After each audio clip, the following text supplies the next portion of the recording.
You and I will discuss it. It is the press conference addressed by Pastor Itwa Igodalo, my very good friend and brother. He said it all. He summarized it all. He summarized everything. So I want you to listen to it. I'm going to play it for you in a moment. I'm going to play you a couple of videos, and then you will see that the problem of Nigeria is not something that cannot be solved, but some people are just not ready to solve it because it tallies with their own personal agenda. I don't know how leaders can sit down, arms akimbo, and just watch a great nation perish. It's unfortunate. So, Pastor Itwa, over to you. Please listen carefully. Let me say bold, loud, and clear. The problem of insecurity in Nigeria lies on the table of Muhammadu Buhari. If Muhammadu Buhari is ready today to stop all this insecurity, he has the power, he has the ability, and he knows what to do. You can read my lips. He knows what to do. The reason why he's not doing it, I don't really understand. The reason why he's not showing enough energy and effort and direction and interest and concern in this, I really don't understand. For a person who was a general in the Nigerian army, he looks a little bit too complacent, a little bit too lackadaisical concerning this issue of insecurity. The insecurity problem starts first with a tone at the top. Aliyu Bada, I will reply you in a second. A bunch of security leaders who were disunited, quarreling amongst themselves. They couldn't agree on anything. They couldn't fight behind one common purpose. And a lot of them were just doing whatever they wanted. And the gentleman, Buhari, was looking at them. Everybody told him, these people are not united. These people are not working together. These people have different agendas. And he did nothing about it. And so that can't work. It can't continue. Now we have a new set of security leaders. Let us hope that these ones can come together and face this problem. You know, how can you capture 257 girls and we don't know where they are? It's not possible in this day and age with technology and everything. Do you know the amount of effort it takes to move 250 people across a certain place and nobody saw them and you can't find them and they disappear? And they say this girl Leah Sharibu, she's captured, she's having babies every year and you can't find her. What does that mean? What nonsense is that? And you are telling us that she had baby. Who made that announcement that she had baby? Where's the person? Why don't you bring him and say, where's the baby that she saw? And where's the girl? And we can't find her. And we cross our hands and we are looking. If Leah Sharibu was my daughter, I would go to wherever she is and go and pick her out and look for her. But we're looking because, you see, we're not really serious about these things. People come into a village, they rape the village, 20 of them, they carry the women, they carry the children, and we cannot find them. Who does that in this day and age? It doesn't happen. A man comes, they pick up a man, they take him into a forest, they cut his head, 8 of them, they are speaking, they are videoing it, we're seeing them, and not one person said, where are we going to look for these people? There was no call for these people. They videoed it and they sent it to us and we saw it and nobody did anything. I mean, how can that happen? How can that happen? And all these headsmen that are in the forest, all these kidnappers, the police know them. The police know where to find them. But nobody is engaging. Nobody is trying. It's a business. It's a business. People are making money from this thing. People are selling arms to these people. People are making money from security votes. People are making money from the pain and the death of innocent people. And that's why this problem is not being solved. And somehow we are looking away. Hello. Hope you enjoyed. Okay. Before I talk about Pastor Itwa's broadcast, I want to respond to one Aliyu on Instagram. Aliyu. How many times did I call your name? I am not a cheap monk. If you are cheap and you think every Nigerian is jobless and they have to live on government before they survive, I am not one of them. Okay? I am happy that I'm not a minister in Buhari's government. It would have been unfortunate. Yes, it is true. If you're a minister, of course, you can't talk. It's like working for a man If you want to talk, then you resign. So don't come here and try to blackmail everybody. So anybody who complains about Buhari is because they didn't make him a minister. When for the life I live today, no minister lives it. Quote me on it. I have my freedom. I live wherever I want. I go wherever I want. I say whatever I want. I'm not a dullard like you. What's wrong with you? Are you proud of the Nigeria of today? Can you sleep in your village? Tell me where your village is and tell me the last time you slept there. Tell me the job you do and what you have ever contributed to Nigeria, apart from being a parasite. You come here, you think you can insult me? Aliyu, please get off my page. People are dying. You are coming here to talk about ministerial appointment. What has that got to do with anything? Because all of you go into government to go and steal. I'll be 61 in 2 weeks' time. I've never lived on government. I've never been in government. What more do I want in life? You think ministerial appointment is the problem of everybody? Those of you who cannot survive outside government, that's your business. That's none of my business. No, it's my business to talk to him. We need to let people know that the country belongs to all of us and we can talk. I criticize Jonathan. So why can't I criticize Buhari? Because he is God? We supported him with our sweat, with our hard-earned money, and if he's disgracing us, we have a right to react. We supported him. And I apologize again and again. I apologize publicly that I ever made such a mistake in my life. But we want our people in 2019 not to repeat the same mistake. People are dying. People are hungry. People are jobless. All you people do is, because somebody is from your area, you have the same ethnic background, so nobody should talk to him, nobody should touch him because he's egg. Buhari is the president of Nigeria, but Buhari is a public servant. He does not own Nigeria. He does not own Nigeria. Nigerians pay him. They pay his hospital bills. They pay everything. Anybody who does not want to be talked about should not go to government. You can't employ a man and then the man you employ will say, no, you can't talk to him. You can't query him. Whatever he does is final. I wonder what's wrong with Nigerians.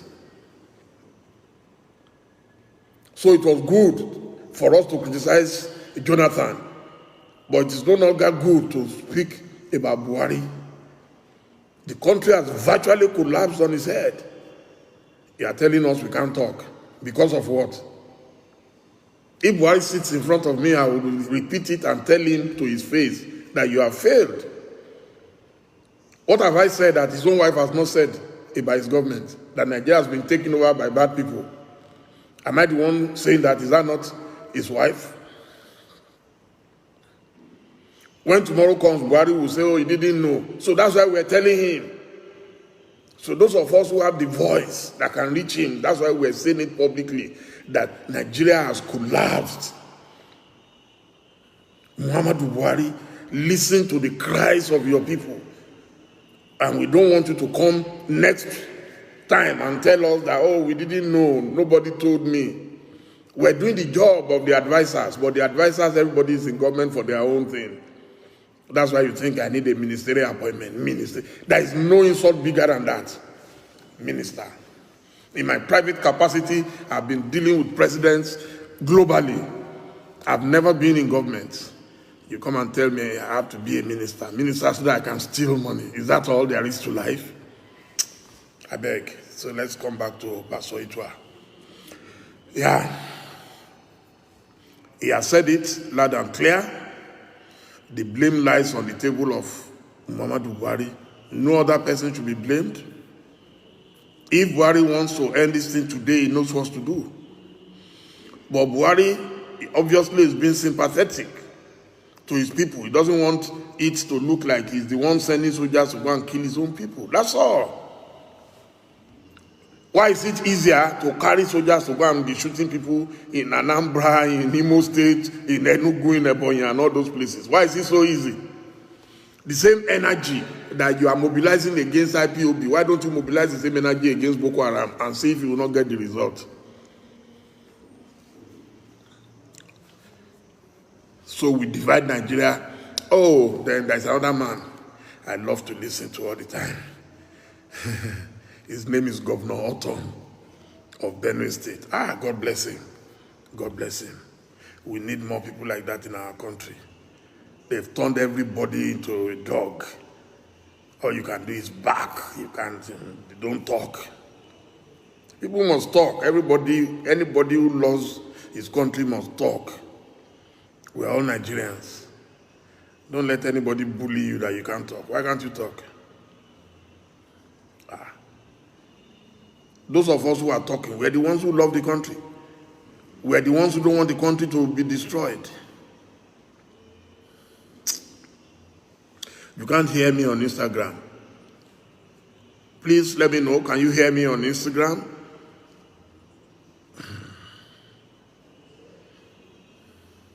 Oh yeah, you can hear me. Someone is heard about the Autumn. Yes, I want to play the video from Autumn.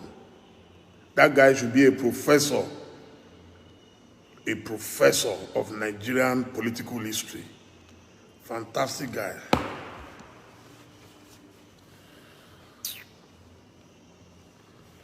If you are proud of the way Nigeria is now, raise up your hand and pray that your life should be like that. That it is not about all this noise in this country.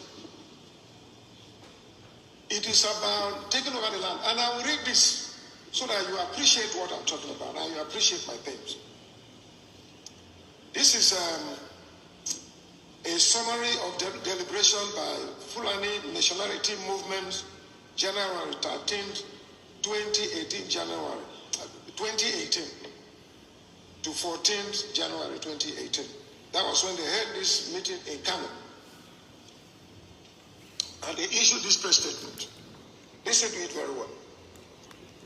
The Fulani Nationality Movement, after extensive deliberation on the state of the nation in the context of recent killings and national uproar, met today in Kano, the capital of Kano State. Amongst other things, the Fulani deliberated on attacks on cattle by Russians, kidnap of Fulani men and women in some parts of Nigeria, displacement of Fulani traditional settlements in the northern Nigeria and some parts of southern Nigeria, stealing of properties belonging to the Fulani cattle owners, amongst other issues. The group also deliberated on the political situation in Nigeria occasioned by the irresponsible calls for restructuring of Nigeria and historic and vicious attack on Fulani people by southern nationalities and their cohorts in the Middle Belt. The plot to ensure Fulani are pushed out to backbench in the power equation in Nigeria, and above all, the vicious campaign against the God-ordained place of Fulani as a leading star guard in Nigeria. And after extensive deliberation, we hereby make the following declaration. Listen very well. A. The killings in Benue State of the thief is well deserved. It was a revenge attack on series of onslaught on the Fulani, which most parodies on November 17, 2017, and when 30 Fulani men and women were killed in Nasarawa State. We noticed the recalcitrant culture of the thief people as demonstrated even in the 1804 jihad, when they obstructed our ordained conquest of Nigeria. B. We We condemn the media propaganda to wage war against the Fulani and supported by Yoruba, Igbo and their bigotry allies in the Middle Belt. That we are aware of plots by minority ethnic groups in the Middle Belt to attack Fulani settlements. D. That we have asked all Fulani across West Africa to raise money and arms to prosecute the oncoming war. We call on all Fulanis to prepare for this holy war. There is no going back. All over the world, Nigeria is the only country given to Fulani by God.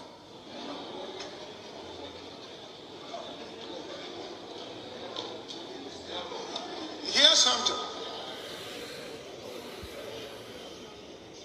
This was a press conference held in Kano. And this is a copy. It is before the media. It's on social media. E. We oppose anti-grazing laws which obstruct the ability of Fulani to move freely and stay anywhere in Nigeria.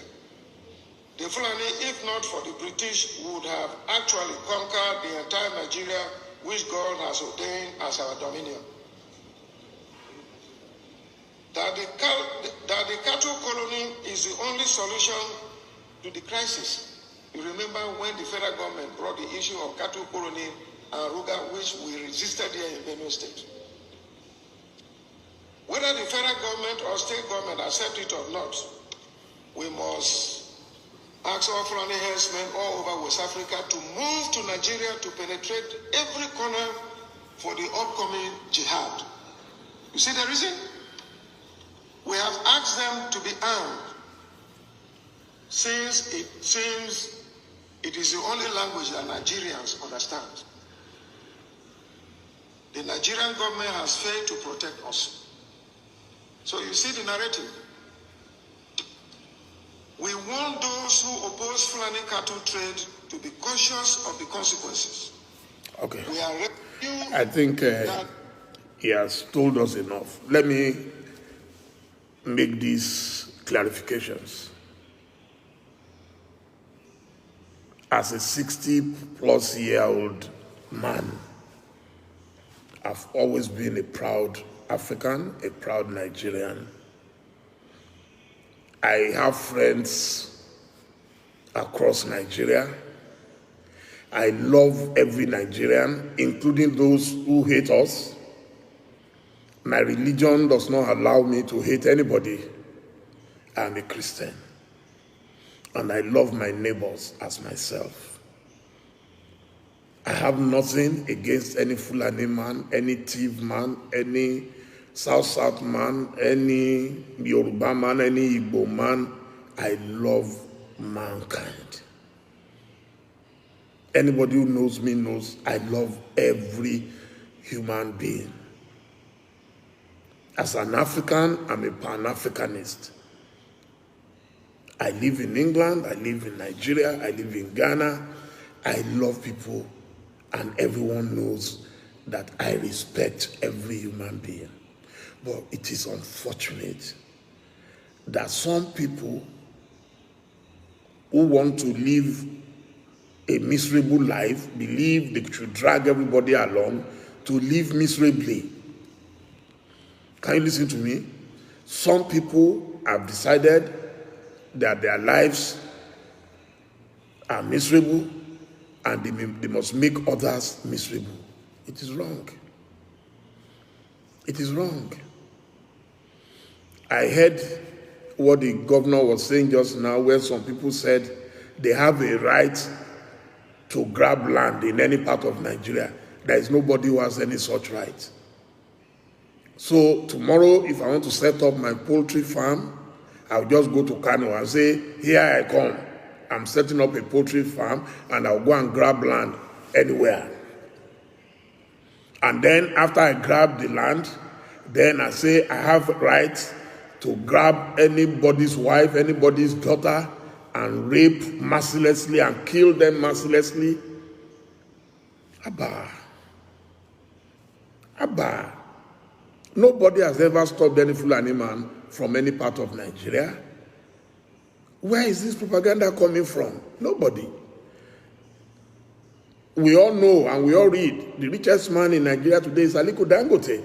Has anybody ever stopped him from building the biggest refinery fertilizer plant in Lagos? No. Because the man is productive. He's employing Nigerians. I've known Alhaji Dangote now for about 30 years. He's always been a hard worker. I've seen his work across Africa. Nobody has stopped him. Nobody has stopped him from working. I've been to his plants in Ethiopia. I've been to his plant in Zambia. I've been to his plant in Tanzania. One of the richest Nigerians is also from Kano, like Dangote. Alhaji Abdulsamad Rabiu. He's been my friend for over 20 years. He lives in Lagos. The Bua Group, they are into sugar, they are into cement, they are doing their own refinery, they're doing everything. Nobody has ever stopped them from doing their work because they are productive. But no productive man can just stroll across the border of Nigeria and say Nigeria must accept him because you are a Fulani man. Can a Yoruba man stroll into Mali and say, hey, because I'm a Yoruba man, I want to come and live in Mali, or I want to come and live in Senegal? Even ECOWAS does not allow us to do such. So why are some people looking for trouble and saying they must force themselves on others? Nobody can force themselves on others. If you want to do business, go and buy your land, seek all the government permits, and when they give you C of O, then the land belongs to you. You can't grab anybody's land and say because you're a Fulani man, your cow is more superior to other people. You know, this is what we are saying. But anytime you talk, you say it's because you hate a Fulani man, you don't like us, you hate Buhari. What is there to hate in Buhari? What's my business with Buhari to hate him? When I was spending my own money and spending my time, my energy and resources and everything to support him, I didn't hate him. Till today, despite my vehement disagreement with his policies, it's nothing personal. I still write, I report Buhari every day. I have nothing personal against Buhari. Despite the uselessness of his government, I don't hate him as a person. I pity him. Because there are not many people in this life that God will give a second chance. God has given Buhari a second and third chance now, and he has bungled it. I have no doubt in my mind that the remaining 2 years, there is nothing he is likely to do again. Unless a miracle happens. A miracle would have to happen. And Buhari, there will be a complete transfiguration of the man, and that is impossible. His mindset is so rigid that he cannot change who he is. How many Nigerians need to die before Buhari will talk or reach out to their families? How many kids will have to be kidnapped before Buhari will talk and reach out to their families? When will Buhari begin to show empathy? When he needed the votes of Nigeria, he found the energy and everything. He went everywhere.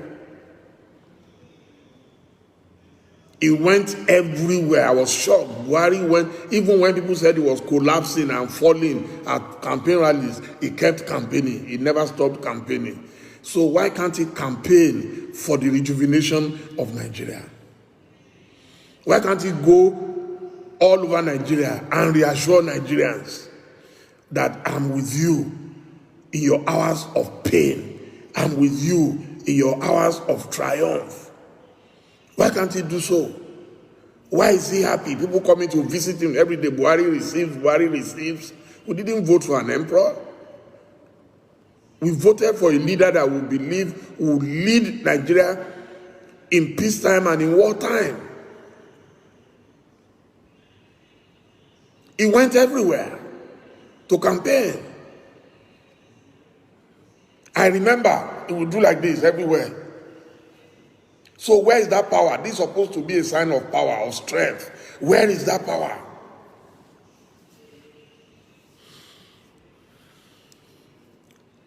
People know where these bandits are. I've seen Shehu Gumi go in the bush to go and negotiate with bandits openly, with journalists, with cameras, with security people watching. They saw them going inside the bush.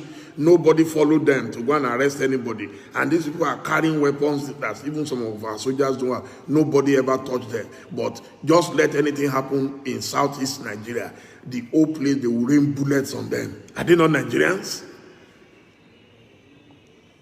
If you don't protect the people and they decide to protect themselves, like ESN decided to do, how can you blame them? If you protected them, would ESN be necessary? Would anybody waste money to go and arm some people to protect them? But if you have failed, you cannot tell people not to go into self-defense. We lack shame. If you don't protect a man, you are telling the man he should just sit down there and let people come into his house and rape his wife in his presence. What manner of government does that? No, yes, I agree with you, Prince Mike. I agree with you that Buhari is not likely to change. I don't see him changing unless a miracle happens, unless the foreign powers, because it seems our leaders, the only people they listen to, the day the foreign powers decide that they are interested in Nigeria, you will see that a lot of things will begin to happen. Once the interest, the business interests of the foreign powers gets seriously threatened in Nigeria, you will see them react. Then they will call their man Buhari, and you will see Buhari will answer them. We're the ones our leaders don't respect. They don't respect us. They have no respect for us at home. But when it comes to foreigners, yes.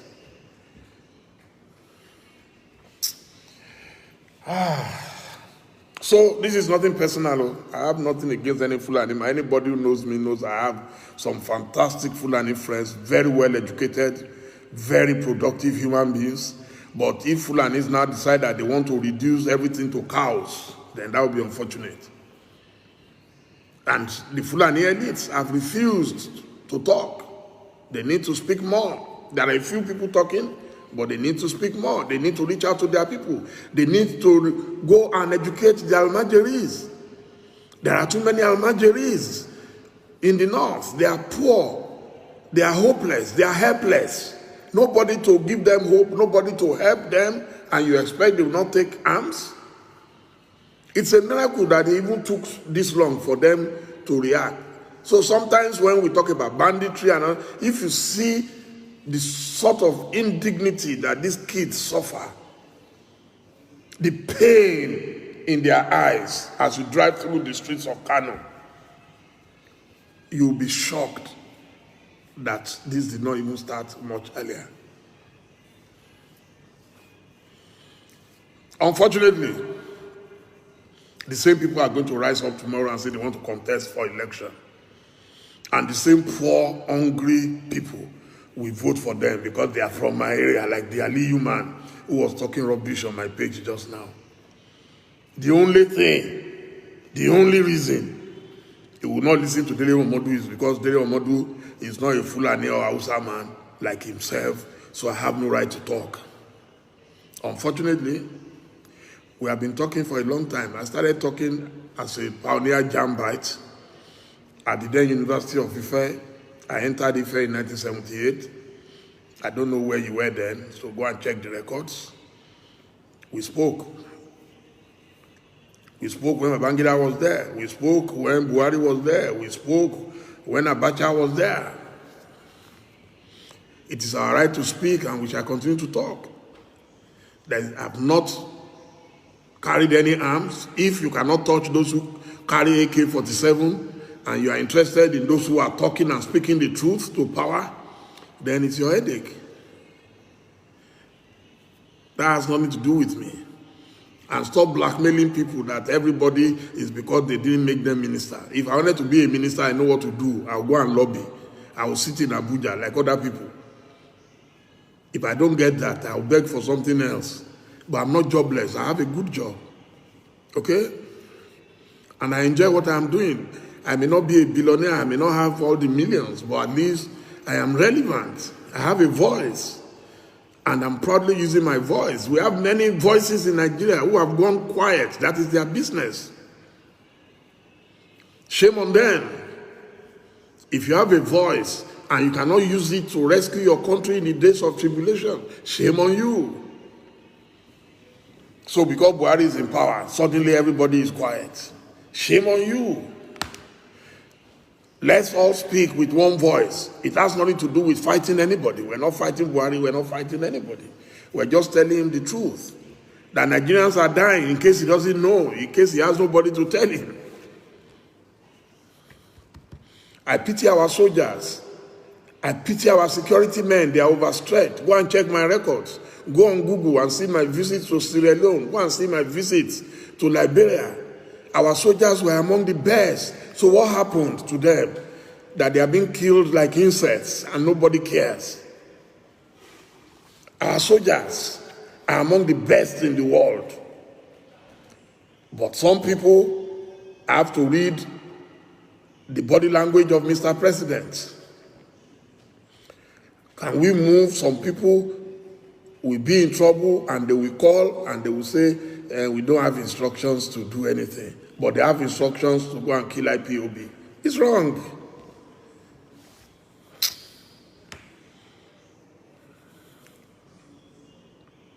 The job of a president is to govern everybody equally.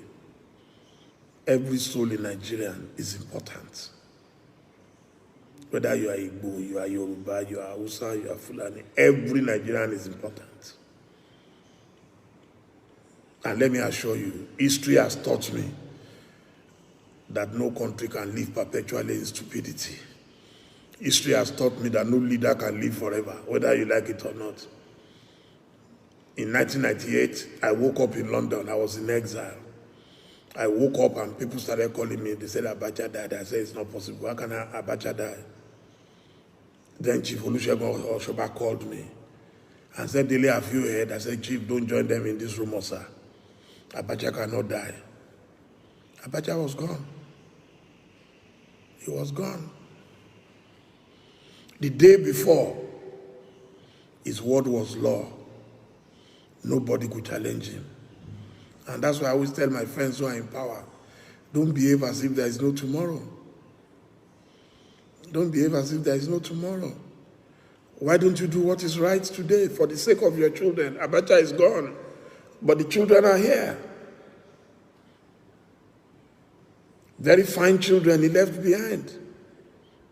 I know a few of them, one-on-one. Gumsu, Zainab, Rekia, Mohammed. You know, these are very fine people. So if people remember that my children are going to be left behind, won't you try and do the right things? How can any leader not talk to people? Thousands of people have died. And all we see is my friend Shehu Gaba Shehu will come out and address the people. We didn't vote for him. We voted for a president.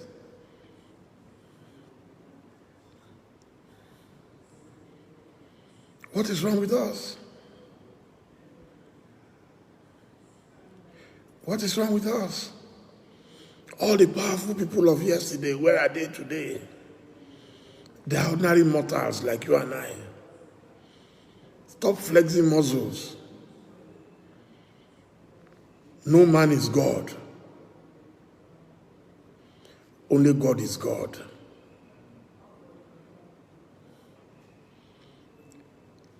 Nigeria is doomed. We won't go to the dustbin of history. I pray not.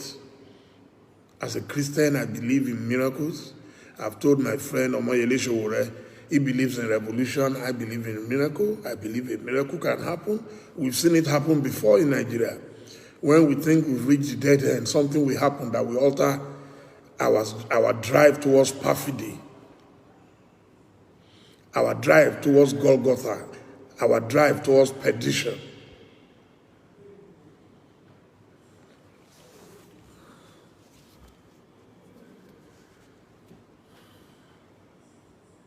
Nigeria is among the best in the world, whether you like it or not. I'm not going to argue with you, Kaka. That's my opinion. I've traveled to over 60 countries and territories in the world, on 5 continents. There is nowhere I've been that Nigerians are not doing great except in Nigeria, where nothing is done on merit. It's about who you know, not what you know. Nigerians are great everywhere. I've been at universities in Harvard, in Oxford, in Chicago, everywhere. I've met Nigerians doing great things. Some of the greatest scholars on earth are Nigerians. One of the people who designed the Pfizer vaccine, okay, is a Nigerian, is an Igbo man. Okay? I've met Professor Philip Emegwali one-on-one personally. I hosted him in my house in London. We both got awards alongside our brother, Mr. Cosmos Maduka of Costaris. 3 of us were given, the Eagle Award in London, same day, nearly 20 years ago. So I know what I'm talking about. Nigerians are great. Remove our leaders. So our leaders cannot define us. We should define our leadership. This is my church today. Church is where you can reach out to fellow human beings. Okay? This is my church today, and I'm preaching to you from my church in my house. I don't care whether Buhari has a hidden agenda or not. It will not work. Not in Nigeria. It won't work. You should go and learn from other leaders who tried it. It will never work. It will never fly. All the army, if you like, they can convert all the army in Nigeria to one army that they can control. It will never work. That one, I'm telling you that it won't work. Nigerians are too sophisticated. We may look stupid and squeamish and timid. Trust me, Nigerians are brilliant. Do you know how many Nigerians are in the cabinet of Joe Biden, the president of the United States of America right now? That tells you how great Nigerians are. Nigerians are controlling the world, and we're going to rule the world. That's the wish of God for us. It's not the wish of man or any dictator. Nobody can stop our movement to greatness. Nobody. It doesn't matter whether it becomes Yoruba nation, it becomes Igbo nation, whatever nation it becomes. I want to tell you that the country called Nigeria today, and Nigerians, whether you are Fulani, you are Hausa, we are great people. But those who want illiterates to continue to dominate us, that's their business. One of the biggest problems is ignorance. Where you have ignorance and mass poverty combined, it's a deadly combination. It's a deadly combination. So we need to get serious and know that never again shall we allow conservative elements dominate us.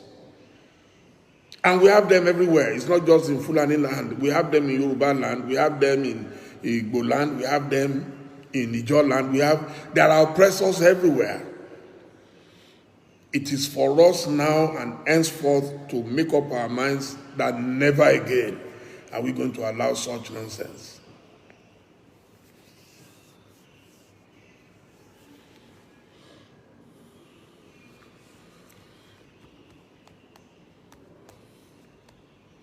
Jennifer, all this one I'm talking is gist. Well, you are free to talk whatever you like. If you consider this gist, you want to protest so that you can follow me. Why can't you lead the protest? Do you know since when I've been protesting? Before you were born, I've been protesting. Okay? There is no form of protest bigger than this. You will not have seen me one-on-one if not for this platform now. So if you want to protest, please feel free to protest. Jennifer Poch 1. Okay? Feel free. Other young people will join you.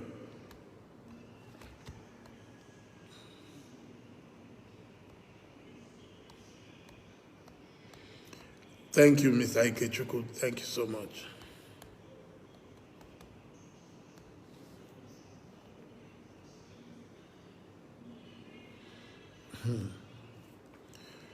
Well, the decision of God is the decision of God. Whether Nigeria works again or not, so I leave that to Nigerians and to God. Olayinka Agbola, Our mumu, I don't think we're mumu. Something must, you see, my sister, I have a sister-in-law. We call her Sister T. Very, very intelligent, very brilliant. She said something to me, I think last week. She said, look, God deliberately brought Buhari to do something. Nobody will believe it. Without Buhari, Nigerians will not be as aware as they are today. We'll still be managing and thinking, no, it's not true. You know, there are people, if you talk to them, oh, no, it's not true. Oh, there is no agenda. There is no agenda. We've been talking about this agenda since the time of MK Abiola. A man won presidential election, fair and square, and they aborted it. And people say, no, it has nothing to do with agenda. It's a military. Who are the people controlling the military? It's been there. We saw it, but we ignored it. We were too laid back. And the same Nigerians, the biggest sufferers, they are the ones who will give the biggest excuses. No, it's not true. No, you people say, your conspiracy theory is too much. Buhari did not hide his own agenda. When you complain today that everybody is in his government is full and tomorrow you will make an appointment again and further provoke the country. When you complain, it's like, the more you complain, the more he gets angry. Tomorrow he will still repeat the same thing. I have never seen such a thing in my life. You have two major agencies in transport, the MPA and the MASA. You keep your people in MPA, you remove the South-South man, the Akuku Peter side, you remove him from the MASA and you replace him with one of your people. I'm not saying the person you replaced is not qualified. I'm not saying the person is not brilliant. But what I'm saying is that in the name of fairness and equity, so wouldn't you think that you will at least share it 1-1? Okay? Share it. Keep our sister Adiza and leave our brother, so that at least people will feel a sense of belonging. No. They will say it doesn't matter. You don't care. It is good. So when people react, they don't complain, because people are definitely going to react.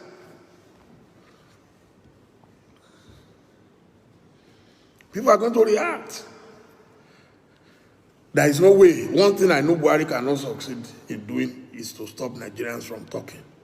Of course, most people will keep their mouth shut like Mumu, that's fine. But I know Nigeria very well, that nobody can cow us. I pity our governors. Let me talk about them. If you see the way our governors, Rababa, go to Abuja, take picture with Buhari as if, they are going to Hollywood to go and meet some superstars, take pictures. They bring some files. They'll bring files. I saw Opu Zodima the other day.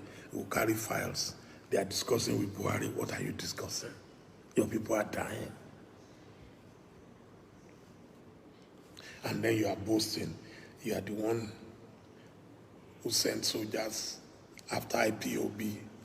Are they not citizens of your state?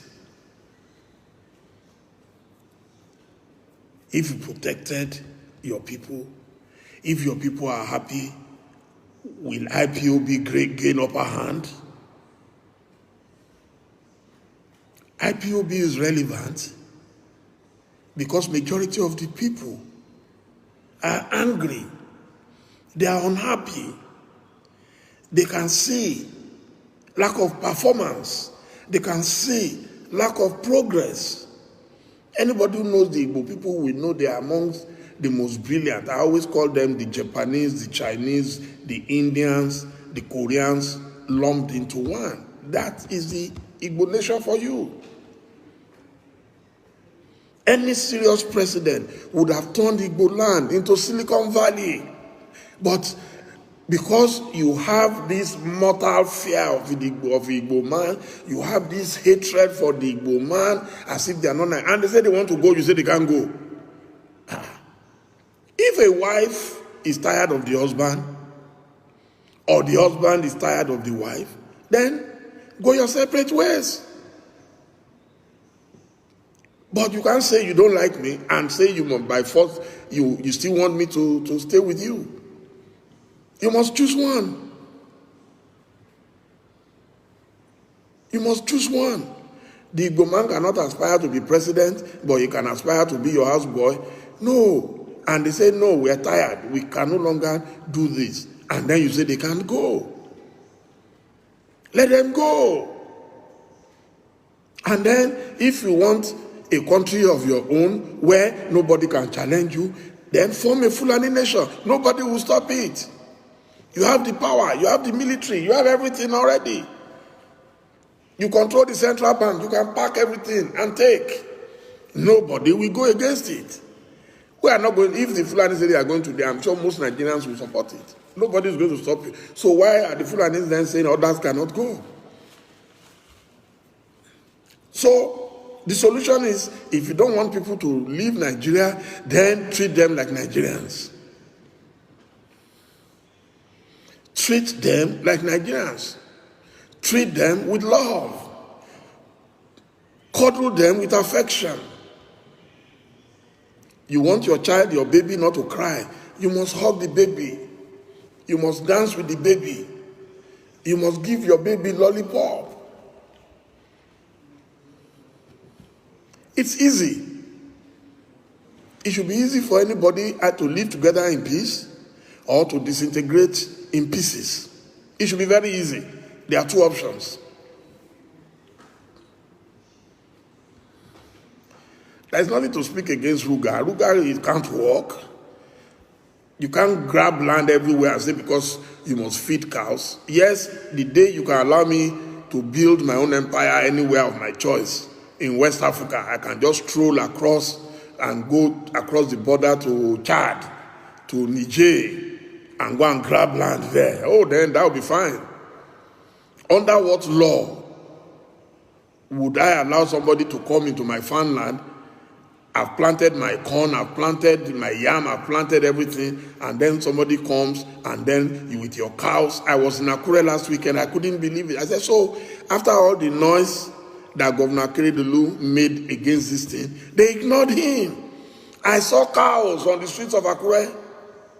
I saw cows in a local government place somewhere there. I was sure if I asked one of our staff, Innovation Television, to take the picture. Cows inside Akure. Tell me if you are, and a lot of them go to London or Dubai, and so you can't tell me that Islam allows it, because Islam does not promote nonsense. I know my Islam well. My grandparents were Muslims while my parents were Christians. So I belong to both religions. Imagine going to Dubai and as you come out of the airport, you see cows on the streets. Is it possible? Or you go to Saudi Arabia for Umrah or for anything. You go to Saudi Arabia and then you see cows on the streets. So where did we get our own backwardness from? Cows everywhere. And you say they must condone it. If you want to do it, there's no problem. Create a cow colony in Fulani land. Nobody will fight you. You want Sharia law? No problem. You want to cut off hands of anybody who sins? Why not? It's your own hand. Cut it. But you can't say a Christian should live under your law. It's not possible. Because Christians are not going to force you to live under theirs.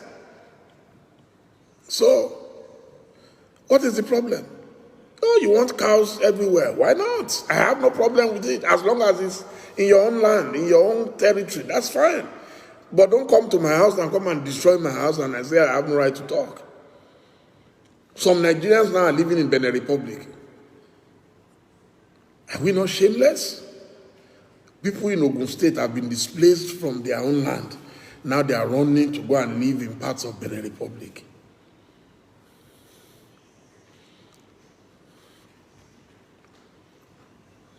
If we talk, they say, no, it's their right. We must allow cows to feed. If you can feed cows on the streets of Saudi Arabia, go and feed cows on the streets of Dubai, where you all love to go. Go and feed cows anywhere. Even in Senegal, I have not seen cows on the street. And I've been there many times, so maybe they will be in some villages, but I've never seen them. I've met the president of Senegal. I have good friends in Senegal. I've never seen cows near their airport. It has never happened. I live in Ghana. I've never seen cows on the streets of Ghana. It's not possible. You drive on the streets of Accra and you suddenly see cows on the street. It's not possible. Where did you get this culture from? And why is Buhari condoning it? Would Buhari go carry his own cows to go on the streets? So why are you allowing some people, if they say that's how they've been doing it for 1,000 years, so must we continue to do the same madness for another 1,000 years?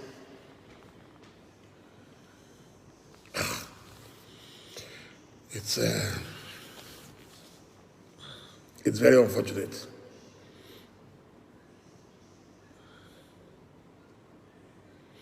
Somebody said some retired people are the owners of the car. It doesn't matter who owns the car. I don't care whether they are owned by Nigerian Yoruba generals or you see people carry too many rumors, which mention the Yoruba generals who own them, and we call them out.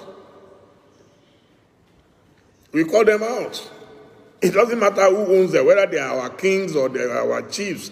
Mention their names, the people you know who own cows in Yoruba land or in Igbo land, who will now tell us that we must allow cows to go and be destroying people's houses. Only last night, somebody that we know very well was kidnapped from a farm in Ogun State. This is a hard-working woman. Just yesterday was displaced. I'll get the details now.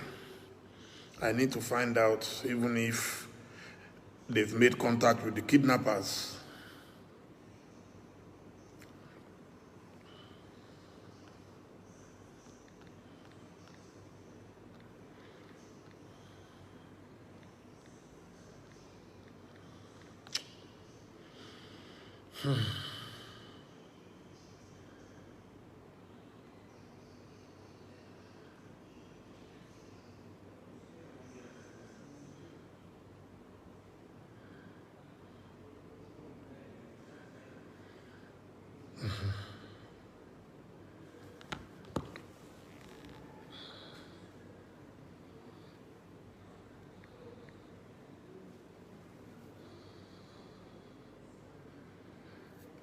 Yeah. Madam Roslyn Afago Edusi, 55 years old, was kidnapped around 6 p.m. this evening from her farm by 8 armed Fulani herdsmen. She, with a male business partner, Mr. Chinedu, were weeks away. Yeah. And this was in Crispin Farms and Agro Limited of Adawode Road, Owode, Ogun State. Please tell me, what kind of country is that?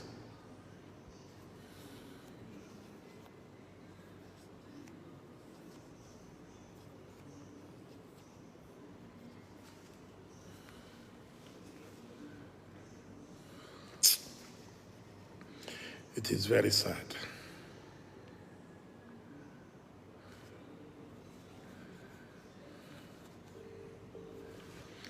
Very, very sad. Hello, how are you? Any luck at all? Yes.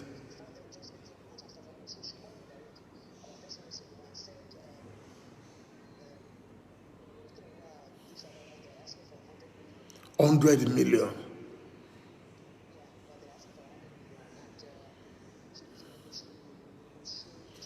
Okay.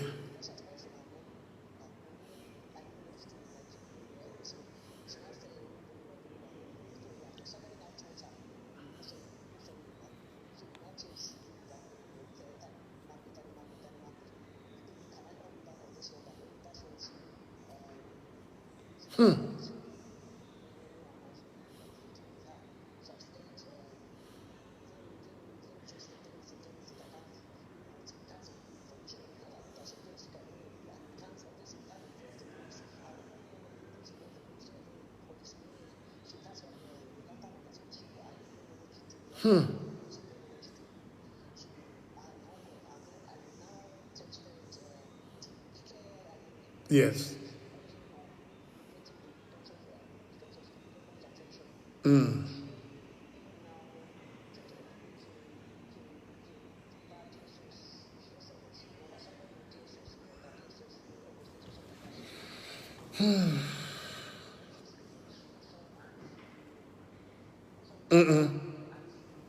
I understand.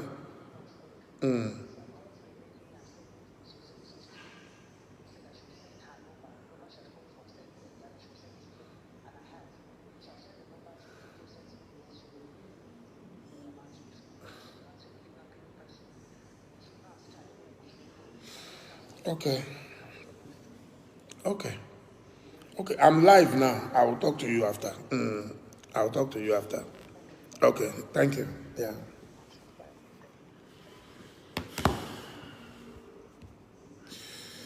So unfortunate.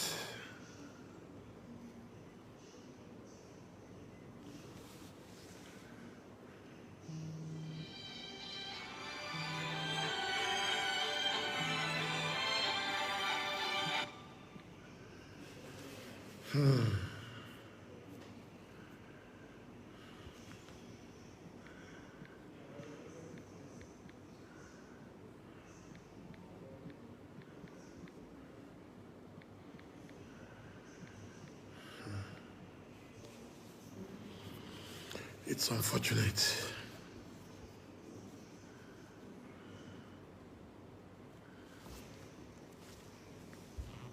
It's unfortunate. It's unfortunate.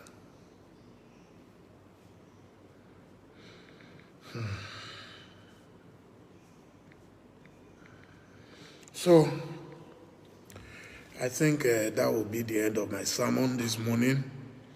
I want to say a big thank you to Pastor Itwa for that very momentous press conference. For those of you who might have missed it, I will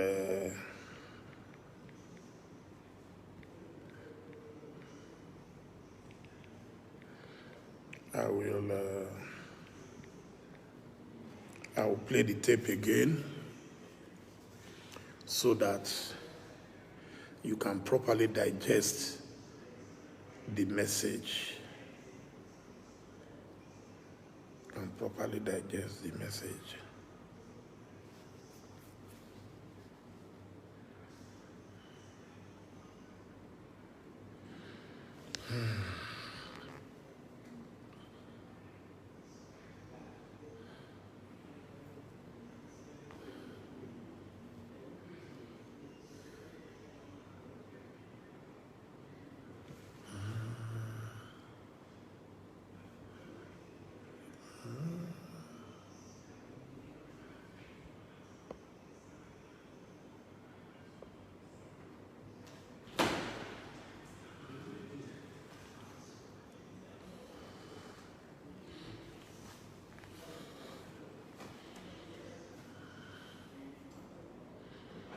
Michael, please arrange some coffee for me.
Okay, so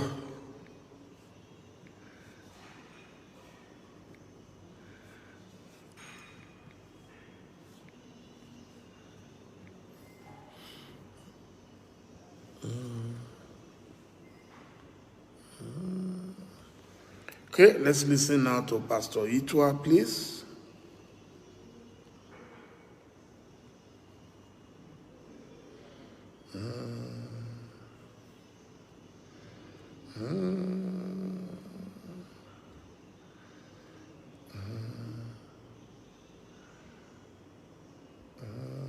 Let me say it bold, loud and clear. The problem of insecurity in Nigeria lies on the table of Muhammadu Buhari. If Muhammadu Buhari is ready today to stop all this insecurity, he has the power, he has the ability, and he knows what to do. You can read my lips. He knows what to do. The reason why he's not doing it, I don't really understand. The reason why he's not showing enough energy and effort and direction and interest and concern in this, I really don't understand. For a person who was a general in the Nigerian army, he looks a little bit too complacent, a little bit too lackadaisical concerning this issue of insecurity. The insecurity problem starts first with a tone at the top. For the last 4 years, you had a bunch of security leaders who were disunited, quarreling amongst themselves. They couldn't agree on anything. They couldn't fight behind one common purpose. And a lot of them were just doing whatever they wanted. And the gentleman, Buhari, was looking at them. Everybody told him, these people are not united. These people are not working together. These people have different agendas. And he did nothing about it. And so that can't work. It can't continue. Now we have a new set of security leaders. Let us hope that these ones can come together and face this problem. You know, how can you capture 257 girls and we don't know where they are? It's not possible in this day and age with technology and everything. Do you know the amount of effort it takes to move 250 people across a certain place and nobody saw them and you can't find them and they disappear? And they say this girl near Sharibu, she's captured, she's having babies every year and you can't find her. What does that mean? What nonsense is that? And you are telling us that she had baby. Who made that announcement that she had baby? Where's the person? Why don't we bring in and say, where's the baby that she saw? And where's the girl? And we can't find her. And we cross our hands and we are looking. If Nia Sharibu was my daughter, I would go to wherever she is and go and pick her out and look for her. But we're looking because you see, we're not really serious about these things. People come into a village, they rape the village, 20 of them, they carry the women, they carry the children, and we cannot find them. Who does that in this day and age? It doesn't happen. A man comes, they pick up a man, they take him into a forest, they cut his head, 8 of them, they are speaking, they are videoing it, we're seeing them, and not one person said, where are we going to look for these people? There was no call for these people. They videoed it and they sent it to us and we saw it and nobody did anything. I mean, how can that happen?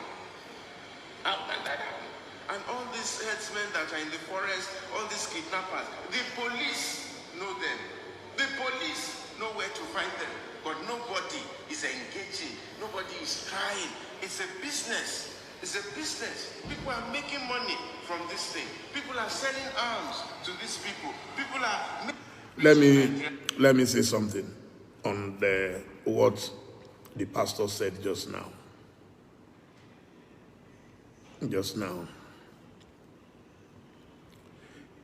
To steal 300 people, theoretically, we need minimum 6 big luxurious buses, 50-seater capacity buses, 6 of them. If there are 25 seaters, it means you're going to need maybe about, what am I saying? 12. Every 100 you need 4 buses.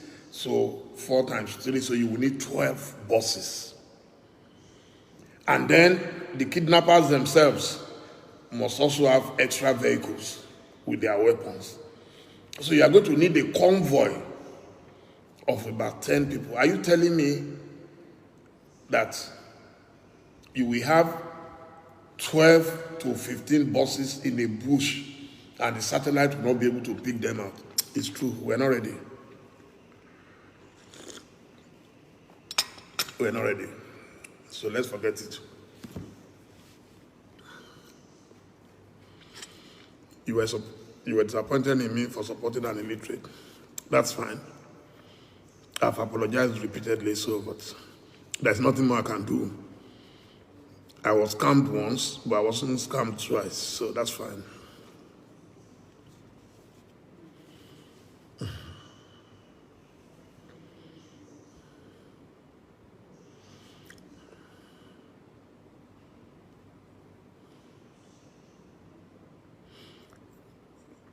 Even the UN is not even concerned. I don't know why everybody is quiet. One person dies elsewhere, it will be all over CNN. People are dying. I think maybe because they can see that our government is not bothered, so nobody is bothered. Mr. Gbenga Adenuga, how are you?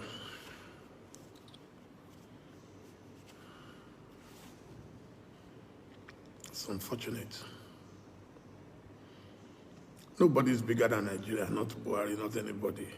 But if your leaders treat him like he's their God, so I won't blame him if he acts like their God. I've met the man. He's a simple man.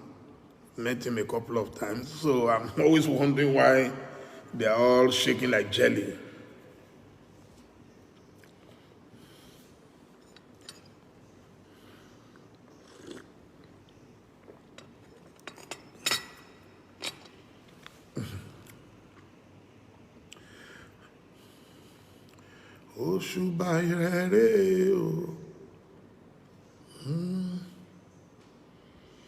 Yes, so Benga, we must live together in peace or disintegrate into pieces.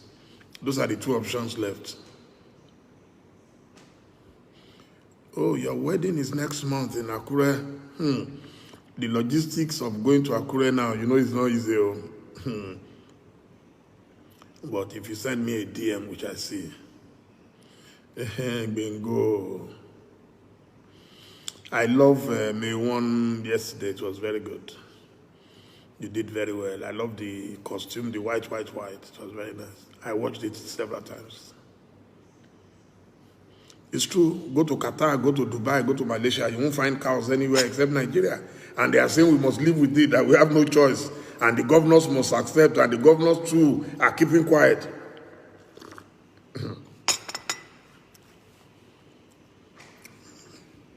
Those who think Nigeria will continue to live in backwardness, they are dreamers. Dreamers. Yeah, it's all about leadership. If tomorrow Buhari says no cow should be seen on the street, there will not be a single cow on the street. I know that for a fact. Have you not noticed that most times when Buhari travels abroad, there is calm at home? God, they know there will be nobody to protect the nonsense they do, so everybody keeps calm. And Oshibajo is able to do his job very well. You know, very meticulous man, very technical, you know. No human being is perfect, but you can see that he doesn't get himself distracted. He doesn't get himself into all those politics of cows, you know. So, but I don't know.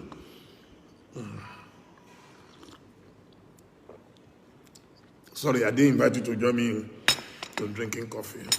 I'm a coffee addict. My friends on Facebook, if I tell you how much I love you, you won't believe it. I love you. A standing ovation for my friends on Facebook. Right now, we have 1,200 watching at once. My Facebook friends, they are too much. Thank you. Don't be jealous of my Instagram friends. Don't be jealous. You're also doing very well.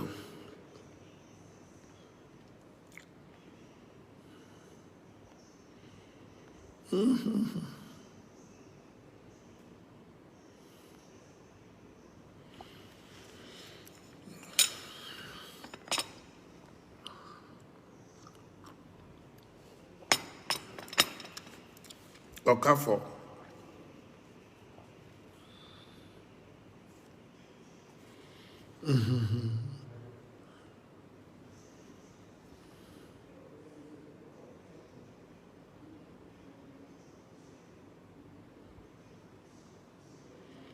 Wow. I'm reading the comments. My friends on Facebook are so consistent. They are so patient.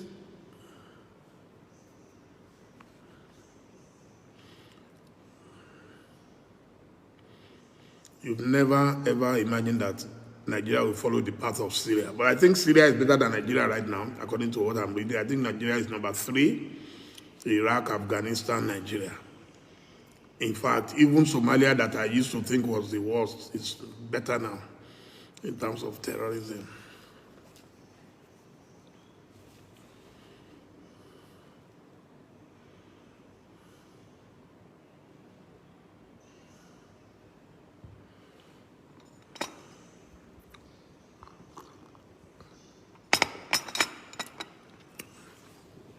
Mr. Kanayo Bayi, how are you?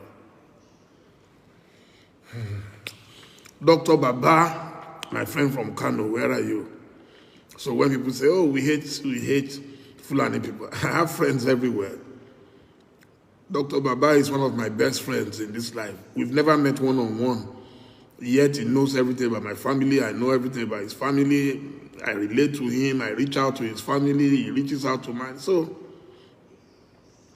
he sends me gifts. I'll send him gifts. So it's not about individuals. It's about just a few people who are profiting from this nonsense. You need to prepare for war, you know. May we not prepare for war. There is nothing. It's the poor people again that will suffer it. All the big people will run away. You know, they are bloody cowards. They will run away.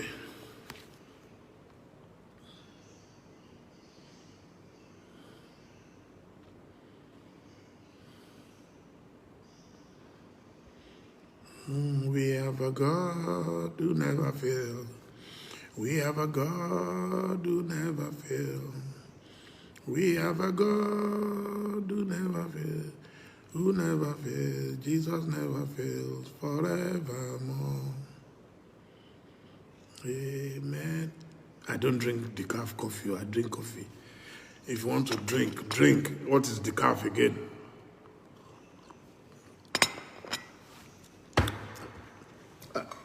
I drink our original, old reliable. I've been drinking this from primary school in Ilefe. Nescafe, still moonlit, more.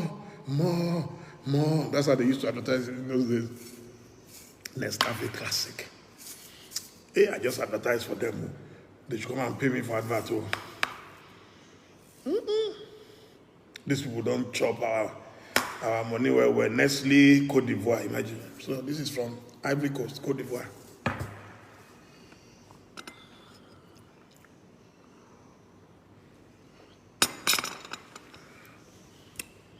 In those days, we would drink Bonvita, drink coffee, drink Milo, big, Milo.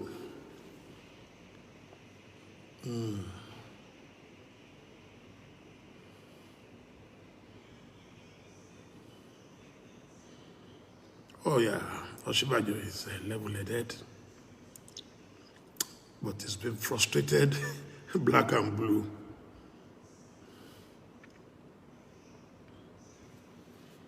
You live in Leeds. Wow. My third son graduated from Leeds University. Professor Wole Soyinka also schooled at Leeds University.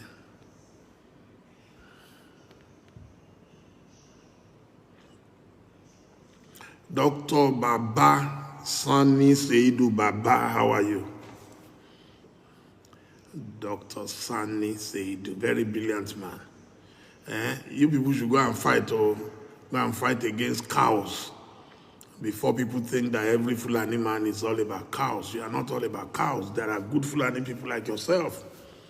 Hardworking, brilliant, doing PhD in China, doing everything.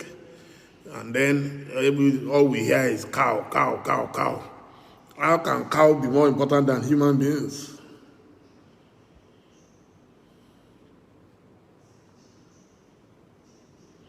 Oh, Sadalulu, you like Nescafe. It's very original. Excuse me, you know these days there are too many different coffees. over-processed. This one still has the original taste. Olúwa, ẹ tóbi o.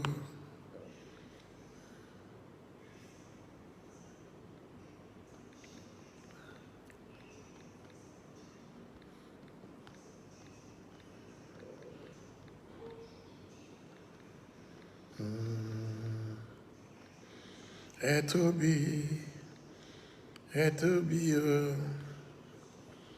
Ẹ tóbi.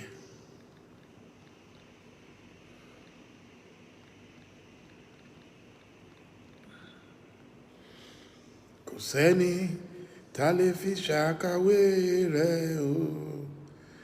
Ẹ tóbi. Kò mà sẹ́ni tá lè fi ṣàkàwé rẹ̀ o. Ẹ tóbi, Olúwa o. Ta la bá fi ọ́ wé, ta ló lè bá ọ dọ́gba o. Ọlọ́run tó yọ Ọlọ́run lọ, ta la bá fi ọ́ wé o. Olúwa, Olúwa wa, orúkọ rẹ̀ ti níyì tó ní gbogbo ayé. Orúkọ rẹ̀ ti níyì tó, Jehovah, you are the most high. Jehovah, you are the most high. Ọba mi tó ń ṣe ohun tẹ́nìkan ò lè ṣe. Orúkọ rẹ̀ ti níyì tó. Ọba mi tó ń ṣe ohun tẹ́nìkan ò lè ṣe. Orúkọ rẹ̀ ti níyì tó. Olúwa, Olúwa, Olúwa wa. Orúkọ rẹ̀ ti níyì tó ní gbogbo ayé. Orúkọ rẹ̀ ti níyì tó.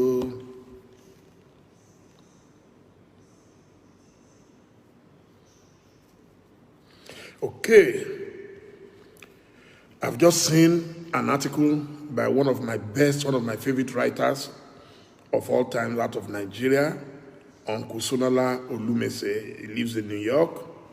It's titled Sonala Olumese, Fight for Me, Buhari Begs. Last week, the president, Major General Muhammadu Buhari, retired, found himself face to face with United States Secretary of State, Anthony J. Blinken. Buhari may have forgotten, but he first encountered Blinken at that time the U.S. Deputy Secretary of State, weeks after he took office in 2015. Ironically, the issues that the two men discussed last week are the very same that they covered in 2015 when Buhari was preparing for his first state visit to the U.S. Buhari told Blinken his talks with Mr. President Barack Obama will boost his efforts to overcome terrorism and that Nigeria look forward to greater U.S. support for the multinational joint task force against Boko Haram. He then moved up in the world, arriving in the U.S., where he was received like royalty at the White House by gushing President Obama. The American leader applauded Buhari's reputation for integrity and to make sure that he is bringing safety and security and peace to his country, and a very clear agenda with respect to rooting out the corruption that too often has held back the economic growth and prosperity of his country. Obama looked forward to discussing security and counterterrorism, and now it can be helpful in addressing some of the corruption issues that have held Nigeria back and unleashing the incredible talent of the Nigerian people. Following that meeting, the White House issued a readout on July 21, which said, among others, that Mr. Obama made clear that the U.S. is prepared to increase support for a holistic effort by the government of Nigeria to counter Boko Haram, one that protects human rights and brings together security and development tools to defeat Boko Haram and eliminate the factors that fuel extremism. Buhari also met with other top officials, notably the then Vice President Joe Biden, and they spoke about Vice President Biden and President Buhari spoke about the ways in which the U.S. and Nigeria can partner to overcome the challenges and seize the opportunities. President Buhari and the Vice President agreed on the importance of rooting out corruption in order to unlock the full potential of the Nigerian economy and ensure stability. This is the context in which Buhari's meeting with Blinken last week must be evaluated for the embarrassment and shame that it was. As much as I criticize President Olusegun Obasanjo, for instance, he would have requested and obtained a meeting at the highest levels. Think about it. Buhari, a man who was celebrated in the White House in 2015, could not get a meeting even with Vice President Kamala Harris, let alone Mr. Biden. He could not speak with either official, even by telephone, although they had in March spoken to the leaders of Kenya and the Democratic Republic of Congo. In November, Biden had also called President Cyril Ramaphosa of South Africa. From the rooftop of Buharimania in Washington in 2015, Buhari had become indispensable, inconspicuous, and irrelevant because of his policies at home and abroad, including nurturing some of the problems he had claimed he would solve. And of course, Buhari sent to Washington, D.C. for 5 years, a man who was so old, it was unclear he knew where he was, let alone why he was there.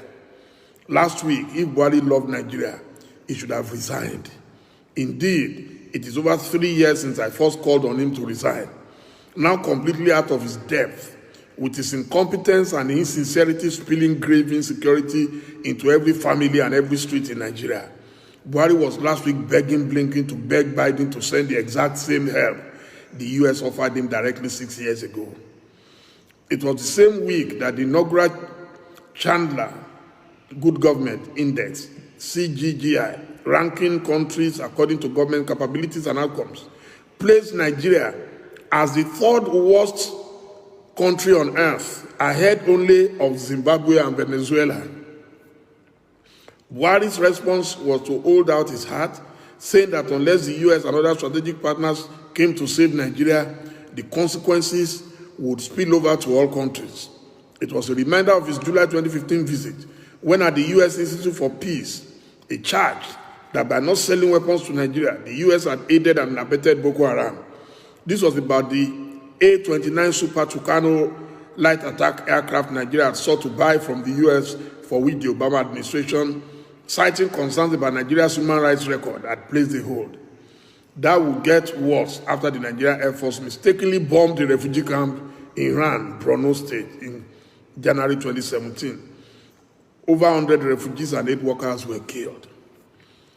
The core of the matter is simply that the Buhari administration has never demonstrated commitment to the task or competence in implementation. He did not read the papers he signed and never took seriously the subject of human rights. And as he nurtured corruption and nepotism at home, he somehow hoped that everyone around the world was also deceived. But everyone has seen the past couple of months, for instance, when he finally changed his service chiefs. He moved swiftly to protect them from being indicted for war crimes by converting them into ambassadors. Similarly, in 2018, as the herdsmen violence began to expand, he told the United Nations General Assembly that insurgencies in the Sahel and the Lake Chad Basin featured runaway fighters from Iraq and Syria and arms from the disintegration of Libya. Earlier in April that year, he told Justin Welby, the Archbishop of Canterbury, that the killer headers had been trained and harmed by former Libya leader Muammar Gaddafi and subsequently escaped with their arms. And yet, it was the same killers who had, among others, massacred over 70 Nigerians in Benue State on New Year's Day 3 months earlier, with Buhari urging the leaders of that state to accommodate your countrymen, the killer others, and restrain your people, the victims. 3 years later, Buhari is begging the world to send the cavalry to rescue his government from the same mess he has nurtured for 6 years. The truth is that while relocating the AFRICOM headquarters to Africa might help to put out 1 or 2 bushfires, and while friends and partners may send other resources, the real problems and solutions are in his hands. That's what Pastor Itwa said. The cynicism and duplicity of Buhari's government has proved to be Nigeria's biggest challenge. Every society needs a leader who can think beyond himself and for the public good. Buhari thinks in indecisive fragments, pandering to hidden agendas. It is his contradictions and arrogance that are responsible for the chaos and insecurity in Nigeria. For Nigeria to slide back from disintegration, it must have a leader with a national vision and focus, a leader who is persuaded and led by the mammoth challenge of justice, poverty, and accountability. In essence, that is what Blinken was saying to the African media after his meeting with Buhari. Perhaps Buhari, because he ignores the local press, did not read that encounter. And that is the point. Wow. It is very serious. Thank you, Uncle Sonala. You are the best. You are the best. You are the best.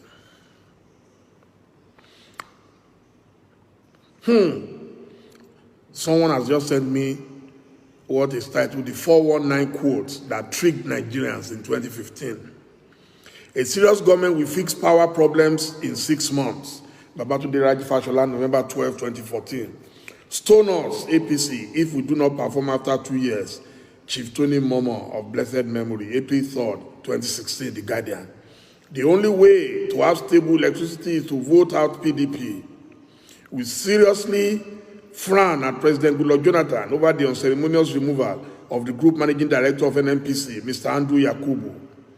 It's time to restructure Nigeria. The present situation of things where all component units get monthly allocation from the federal government only makes the states lazy and unproductive. That's Nasiru El-Rufai in 2010. Jonathan should resign if he has no solution to the violence being unleashed on some parts of the country. Nasiru El-Rufai, 2012. The only solution to the present political uncertainty in the country is for the National Assembly to set machineries in motion for the impeachment of ailing President Umaru Musa Yar'Adua. That's Muhammad Buhari, March 10, 2010. Waste, let me give an instance. Presently, there are more than 6 aircraft in the presidential fleet. What do you call that? Billions of naira is budgeted every year for the maintenance of these aircraft, not to talk of operational costs and other expenses. Muhammadu Buhari, February 2015, they have not sold any of the aircraft, so they bought more. We intend to, for instance, to bring back our national carrier, the Nigerian Airways. We shall do this by bringing all the aircraft in the presidential fleet into the Nigerian Airways, and within a year increase the fleet to about 20. 6 years down the line, nothing has happened. Why do I need to embark on a foreign trip as a president with a huge crowd with public funds? Why do I need to go for a foreign medical trip if we cannot make our hospital functional? Muhammadu Buhari, February 2015, Nigerians in the UK. Give Nigerians a daily update on the health of President Umaru Yar'Adua to stem the growing rumors surrounding his state of health. Lai Mohammed, December 12, 2009, The Nation. Amechi is not only clean, but a tool to free Nigeria from the corruption imposed on us by those who hate our nation. October 24, 2009. The recent proscription of Boko Haram and Mansaru violates the Constitution. Lai Mohammed, 2013. So things are happening. Things are happening. Things are happening.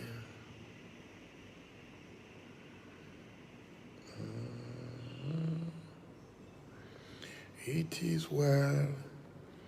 It is well. It is well. It is well.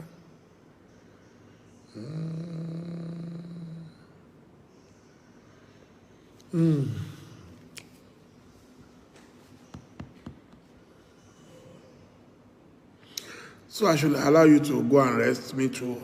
I need to go and rest. Tired. Let me go and rest.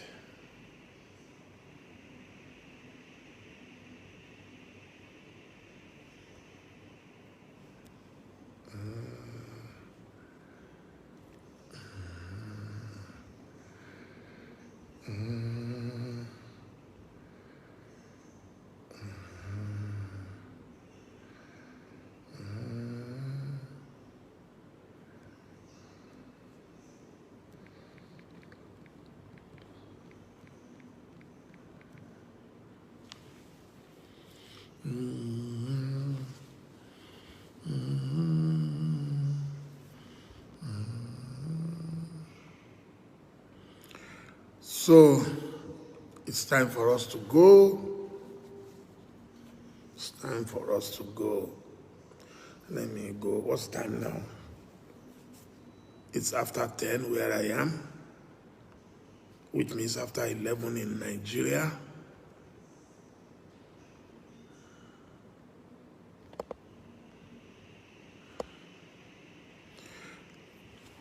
I thank you all for joining me at short notice. It's been most wonderful having this chat with you. I love you, I love you, I love you. And I know that when tomorrow comes, you will remember all our efforts and what we are doing. We're not doing it for anything. Nigeria has been good to us. We went to good schools. We had solid education. And no matter how little, we had our jobs. Today, that is no longer possible. To go to a good school is difficult. To get jobs, difficult. To sleep with your two eyes closed, very, very impossible. But we know that tough times don't last, but tough people must last. On this note, I say, have a beautiful Sunday and see you later. Bye-bye.